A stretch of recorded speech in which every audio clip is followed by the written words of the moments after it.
chapters 17 through 20. So let's go ahead and jump in. All right, so it's chapter 17. For the next week and a half, the boys continued to dig in and around the area where X-Ray and supposedly found the gold tube. They widened X-Ray's hole as well as the holes Armpit and Squid had been digging in until the fourth day when all three holes met and formed one big hole. As the days wore on, the warden became less and less patient. Turn my screen down a little bit. She arrived later in the morning and left earlier in the afternoon. Meanwhile, the boys continued to dig later and later. This is no bigger than it was when I left you yesterday, she said after arriving late one morning, well after sunrise. What have you been doing down there? Nothing, said Squid. It was the wrong thing to say. At that moment, Armpit was returning from a bathroom break. Oh, how nice of you to join us, she said. And what have you been doing? I had to, go. The warden jabbed at Armpit with her pitchfork, knocking him backward into the big hole. The pitchfork left 3 holes in the front of his shirt and 3 tiny spots of blood. You're giving these boys too much water, the warden told Mr. Pendinsky. They continued to dig until late afternoon. Long after the other groups had finished for the day, Stanley was down in the big hole along with the other 6 boys. They had stopped using the wheelbarrows. He dug his shovel into the side of the hole. He scooped up some dirt and was raising it to the surface when Zigzag's shovel caught him in the side of the head. He collapsed. He wasn't sure if he passed out or not. He looked up to see Zigzag's wild head staring down at him. I ain't digging that dirt up, said Zigzag. That's your dirt. Hey, Mom! Magnet called. Caveman's been hurt. Stanley brought his fingers up to the side of his neck. He felt the wet blood and a pretty big gash just below his ear.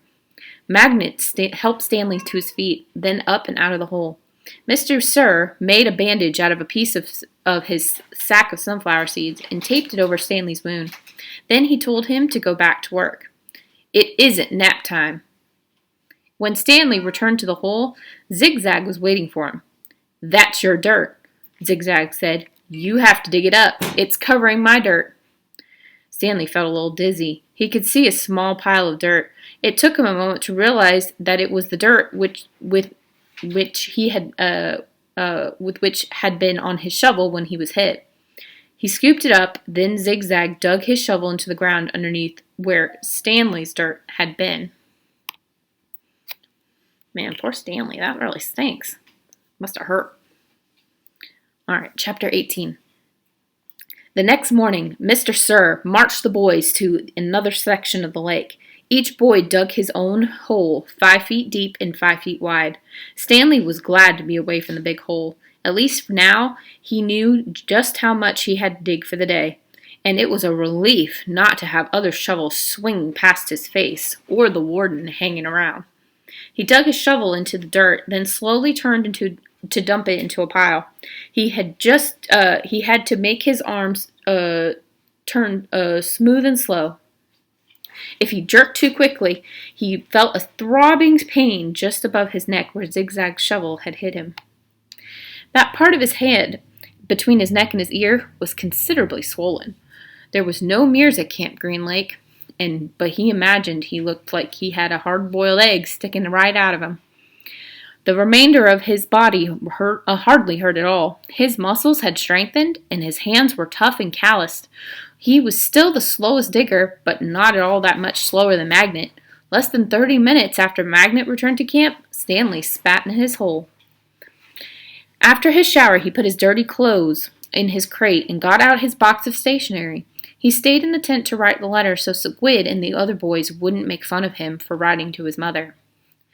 Dear Mom and Dad, camp is hard, but challenging. We've been running obstacle courses and have to swim long distances on the lake. Tomorrow, we learn... He stopped writing as Zero walked into the tent and then returned to his letter. He didn't care what Zero thought. Zero was nobody. To rock climb? I know that sounds scary, but don't worry. Zero was standing beside him now, watching him write. Stanley turned and felt his neck throb. I don't like it when you read over my shoulder, okay? Zero said nothing. I'll be careful. It's not all fun and games here, but I think I'm getting a lot out of it. It builds character. The other boys, I don't know how, said Zero. What? Can you teach me? Stanley didn't know what he was talking about. Teach you what? To rock climb? Zero stared at him with his penetrating eyes. What? Said Stanley. He was hot, tired, and sore. I want to learn to read and write, said Zero. Stanley let out a short laugh. He wasn't laughing at Zero. He was just surprised. All this time, he had thought Zero was reading over his shoulder. Sorry, he said. I don't know how to teach. After digging all day, he didn't have the strength to try and teach Zero to read and write. He needed to save his energy for the people who counted. You don't have to teach me to write, said Zero. Just to read. I don't have anybody to write to. Sorry, Stanley said again. His muscles and hands weren't the only parts of his body that had toughened over the past several years. His heart had hardened as well. He finished the letter. He had barely enough moisture in his mouth to seal and stamp the envelope. It seemed that no matter how much water he drank, he was always thirsty. All right, Chapter 19. He was awakened one night by a strange noise. At first, he thought it might have been some kind of animal, and it frightened him. But as the sleep cleared from his head, he realized that the noise was coming from the cot next to him. Squid was crying. You okay? Stanley whispered. Squid's head jerked around. He sniffed and caught his breath. Yeah, I'm fine, he whispered, and sniffed again. In the morning, Stanley asked Squid if he was feeling better. What are you, my mother? Asked Squid. Stanley raised and lowered one shoulder. I got allergies, okay? Squid said. Okay, said Stanley. You open your mouth again and I'll break your jaw.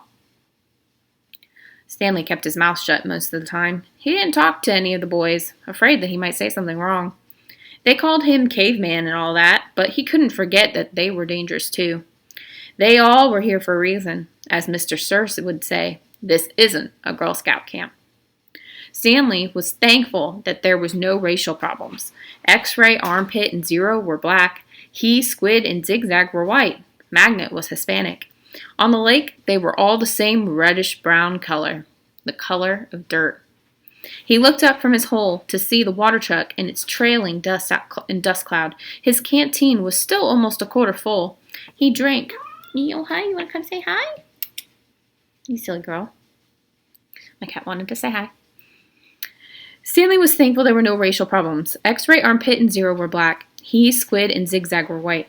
Magnet was Hispanic. On the lake, they were all the same reddish-brown color, the color of dirt. He looked up from his hole to see the water truck and its trailing dust cloud. His canteen was almost a quarter full. He quickly drank it down. Then he took his place in line behind Magnet and in front of Zero. The air was thick with heat, dust, and exhaust fumes. Mr. Sir filled their canteens.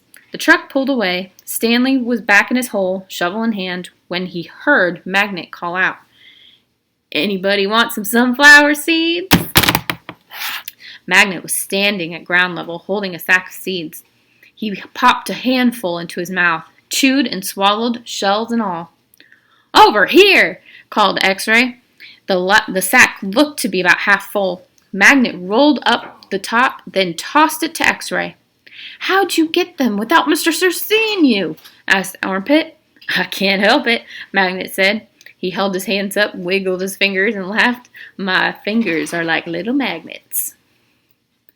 The sack went from X-Ray to Armpit to Squid. It's sure good to eat something that doesn't come from a can, said Armpit. Squid tossed the sack to Zigzag. Stanley knew it would come to him next. He didn't even want it.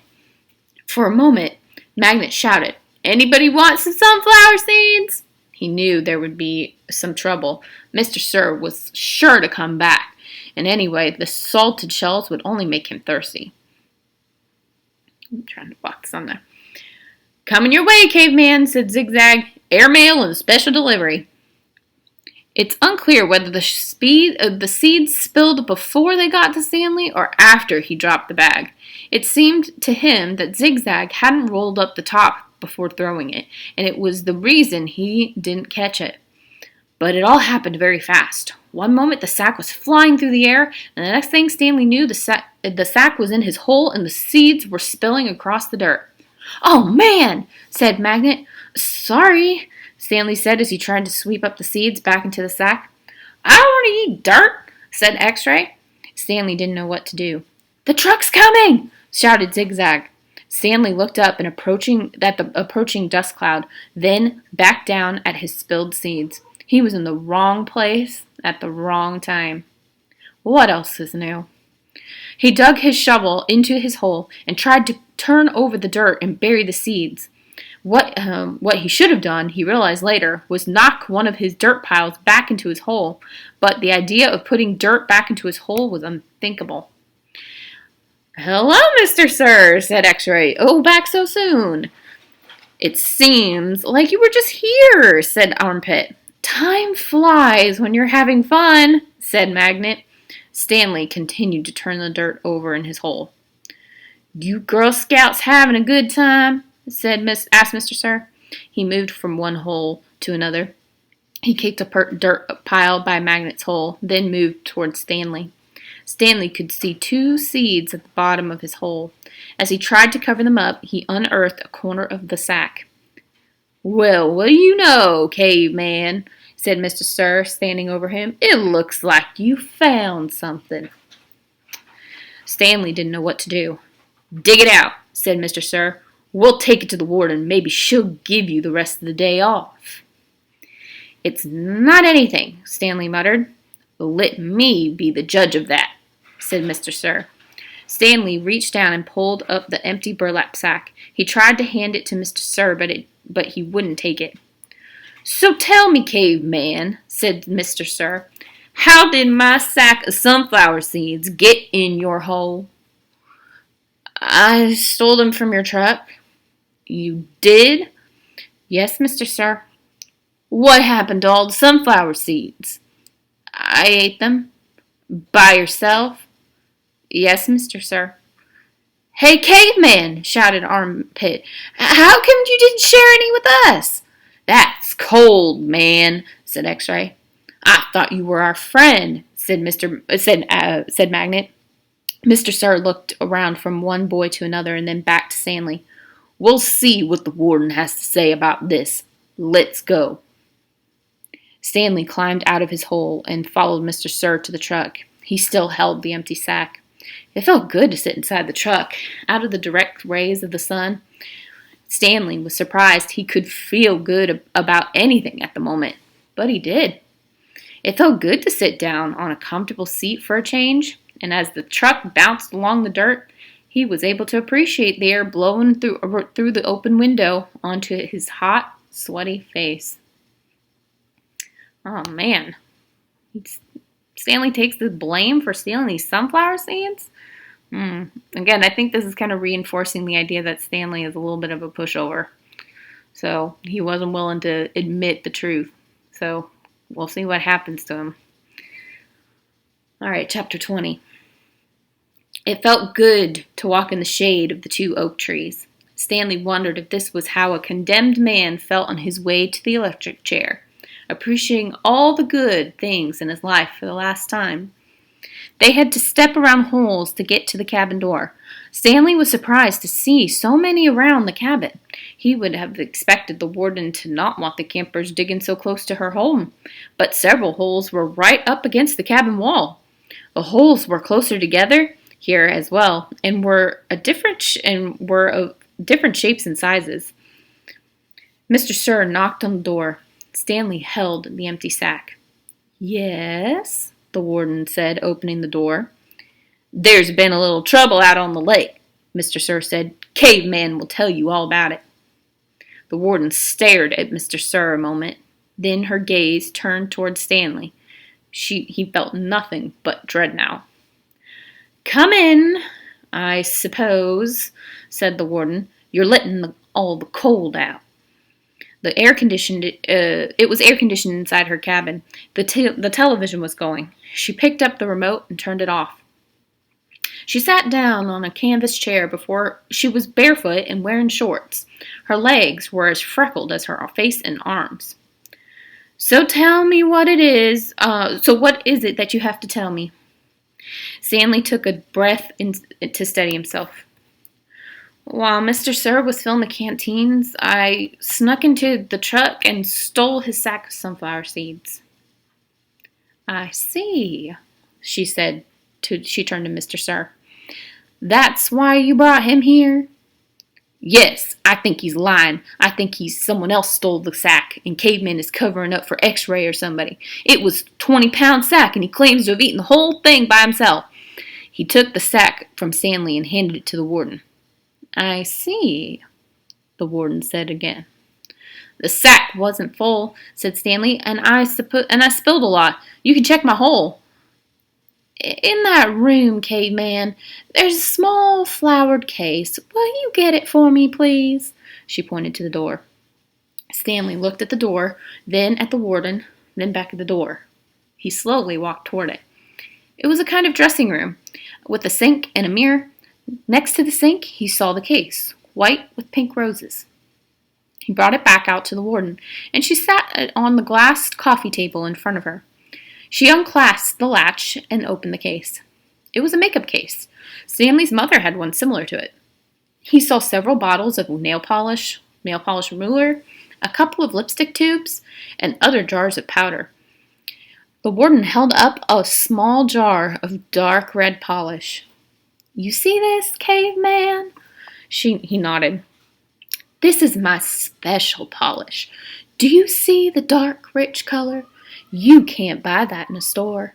I have to make it myself. Stanley had no idea why she was showing it to him. He wondered why the warden would ever have the need to wear nail polish or makeup. Do you know what my special ingredient is? He raised and lowered one shoulder.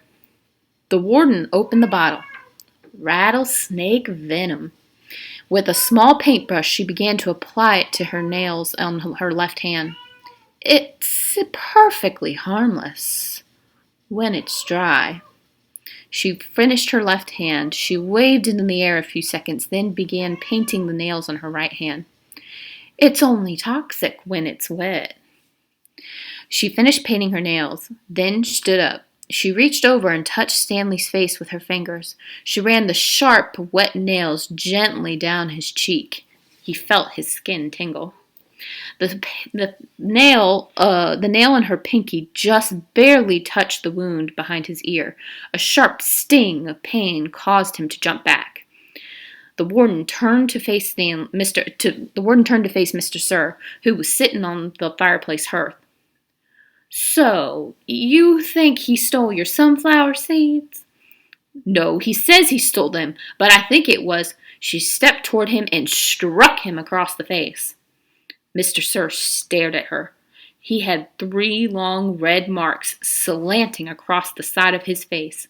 Stanley didn't know if the redness was caused by her nail polish or his blood. It took a moment for the venom to sink in. Suddenly, Mr. Sir screamed and clutched his face with both hands. He let himself fall over, rolling off the hearth and onto the rug. The warden spoke softly. I don't especially care about your sunflower seeds. Mr. Sir moaned. If you must know, said the warden, I liked it better when you smoked. For a second, Mr. Sir's pain seemed to recede. He took several long, deep breaths. Then his head jerked violently, and he let out a shrill scream, worse than the one before. So the warden turned to Stanley. I suggest you go back to your hole now. Stanley started to go, but Mr. Sir lay in the way. Stanley could see the muscles on his face jump and twitch. His body writhed in agony. Stanley stepped carefully over him. Is he... Excuse me, said the warden. Stanley was too frightened to speak. He's not going to die, said the warden. Unfortunately for you. All right, friends. So that was chapter 17 through 20, and I will see you next time for chapters 21 through 24. Bye.